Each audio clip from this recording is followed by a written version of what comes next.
Bonjour et bienvenue dans cette nouvelle review Hunter. Pour ce chapitre 393, les choses avancent un peu et les alliances se forment.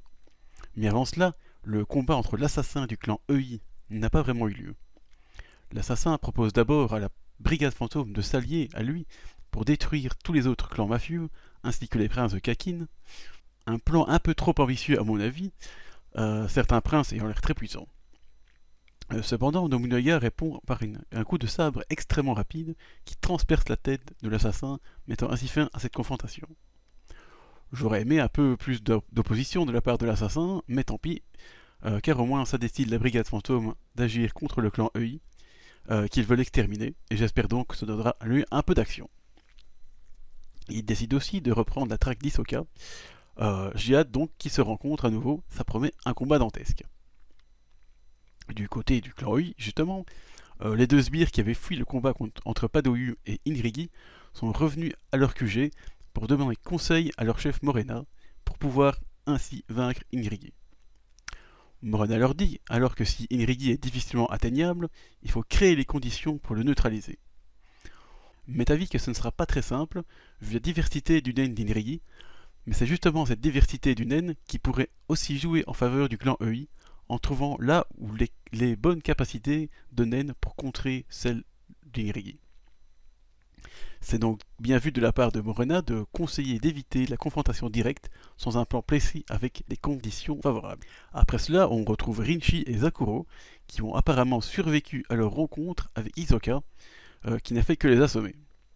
Les deux sbires filent ensuite prévenir Inrigi de leur trouvaille, tout en leur prévenant qu'Hisoka est un véritable colosse de puissance. Inrigi prend donc les choses en main et décide d'aller lui-même rencontrer Hisoka. Cette fois-ci, le magicien laisse Inrigi parler et celui-ci lui offre une suite VIP au premier étage du bateau, le temps que son clan et celui des Shaha, alliés à la brigade fantôme, se débarrassent du clan EI. Il est intéressant de voir qu'ici Inrigi est assez humble et plutôt clairvoyant. Il sait bien qu'il est inférieur à Hisoka et à la brigade fantôme en termes de puissance, donc il est bien moins confiant que face à Padoyu un peu plus tôt, et c'est certainement ce qui va lui assurer une plus longue espérance de vie. Cela dit, Hisoka accepte, ayant l'air d'apprécier la franchise d'Inrigi. Il ajoute cependant que si la brigade fantôme se présente à lui, il les combattra malgré cet accord. Inrigi rejoint ensuite le clan Shaha pour retrouver le soldat qui avait l'info concernant l'endroit où pourrait se cacher le clan EI. Ils se dirigent donc tous vers une des très nombreuses chambres de l'étage pour y trouver un vieil homme seul. Cependant, selon le soldat, il se pourrait que les toilettes de cette chambre cachent une entrée qui pourrait être bien celle du QG du clan EI. Le soldat entre alors dans la chambre, mais quand Inrigi se place à l'entrée de cette même chambre, le soldat a disparu mystérieusement, le vieil homme prétextant qu'il a dû aller aux toilettes. Sentant un con fourré, Inrigi lui demande de s'approcher, le menaçant avec l'un de ses couteaux. C'est donc ainsi que se termine le chapitre, plutôt dense en développement.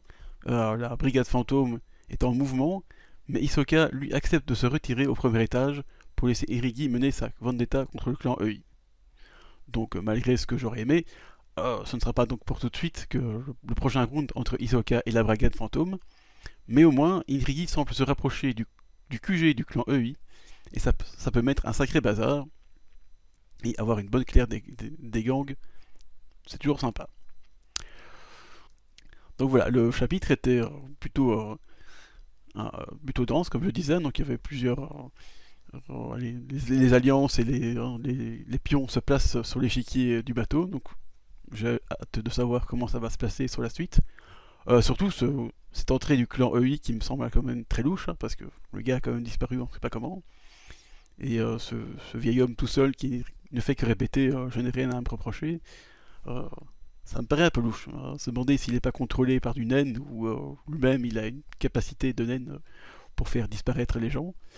Mais voilà, c'est plutôt surprenant. Et comme je disais, bon, Hisoka qui accepte d'avoir une chambre VIP au premier étage pour laisser la petite guéguerre se passer. Dans un sens, c'est très bien vu d'Inrigi, hein, comme ça au moins il écarte ce danger qu'a Hisoka de son chemin, comme ça au moins il est sûr qu'il n'y aura pas une seconde bagarre encore plus épique qui va se placer au-dessus de la guerre des clans mafieux. Surtout qu'Inrigi a besoin d'un Brigade Fantôme pour aller éradiquer le clan EI, hein, parce qu'on sait que la Brigade Fantôme, quand même, niveau puissance, ils sont là. Donc voilà, c'est très bien vu de sa part. Il a vraiment été avec des pincettes hein, pour bien plaire à Hisoka de manière à qui le décapite pas sur le moment, donc ça c'est bien vu. Mais du coup, ça retarde un peu la, la rencontre entre Hisoka et la Brigade Fantôme, et je pense qu'on est beaucoup à attendre ce moment, parce que là ça risque d'être un gros carnage.